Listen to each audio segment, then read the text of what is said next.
दोस्तों अस्सलाम वालेकुम या अली मदद। दोस्तों ॾिसो था त हे गार्डन रंगे रहिया आहिनि उस्ताद।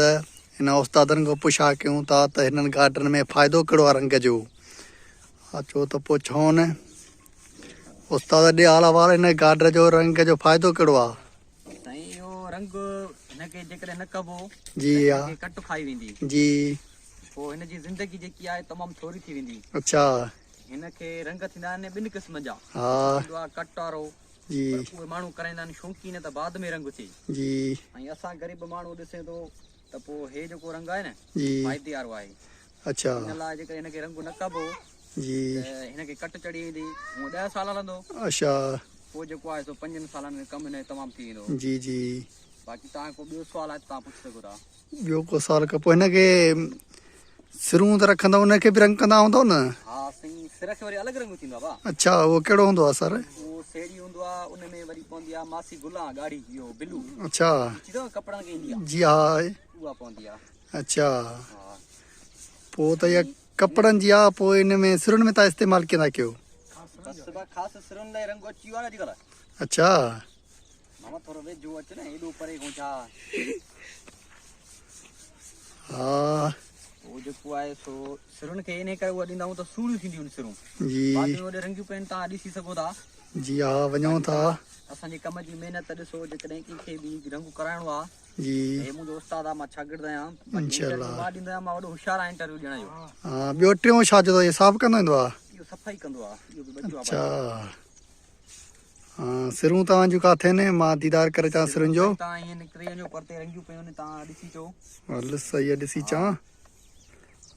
दोस्तो हे ॾिसो था उस्तादनि जी महिनत सिरूं रंगियूं अथनि जीअं त ॾिसी सघो था वॾी महिनत कई अथनि। बाक़ाइदे महिनत थियल आहे। अच्छा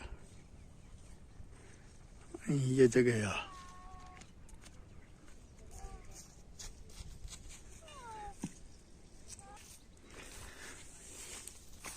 ही टीयरनि हे उस्ताद रंगींदा केतिरा टीयरनि। अचो त दोस्त उस्तादनि खां पुछा कयूं त घणनि ॾींहंनि में रंगे वेंदा हे टीयर ऐं गाडर। ॿुधे ऐं इहो ट्रैक्टर अथनि उस्ताद ॾे आला वारा घणनि ॾींहंनि में तव्हां रंगे वेंदव टीयर ऐं गाडर। कलाक खन जा आहिनि तक़रीबन। अच्छा हा जेकॾहिं ओड़ो रंग कंदासीं त हा जेकॾहिं ओड़ो माना सही सही कंदासीं त 2-3 कलाकनि जा आहिनि।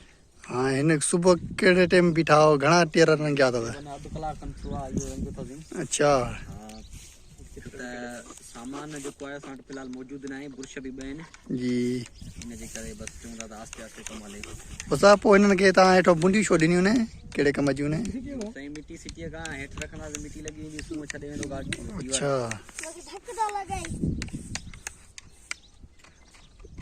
ज़मीन जा घणा एकड़ अथव। छो मामा संग उस्ताद पोइ तव्हांजी तारीख़ घणी आहे। तारीख़ साईं जेको ग़रीब आहे जी उन खां वठंदा आहियूं 500 रुपया। अच्छा बाक़ी अमीरनि खे पोइ दॿे ॾींदा आहियूं। हा तव्हांजो कमु इहो ई हूंदो आहे गाडर टीयर रंग कढण जो की न ॿियो को हूंदो आहे। कमु आहे इहो परियों राज़ को कमु बि कंदा आहियूं। अच्छा जेको कमु हूंदो आहे उहो सभु कंदा आहियूं। तव्हां हे पाण कयो आहे। अल्हम्दुलिल्लाह भाउ। पोइ हिन में सर तव्हां मथो सिरूं आहियूं न हेठों या ओॾनि भला थी आहे भला शीखूं ॿाहिरि छो कढी अथव। ग़रीब हो ग़रीब था न मामा सभु अमीर त कोन्हनि के न। हे शीखूं छा लाइ कढींदो आहे। लेंटर आयो आहे। अच्छा ऐं इहे शीखूं कपियूं छो अथव हाणे। कपियूं न आहिनि आरी ब्लेड कोन हुयो कचो आहे तव्हां ॾिसो था पाण हिते। अच्छा ख़तमु करे हल सही आहे दोस्तो तव्हांजी वॾी महिरबानी।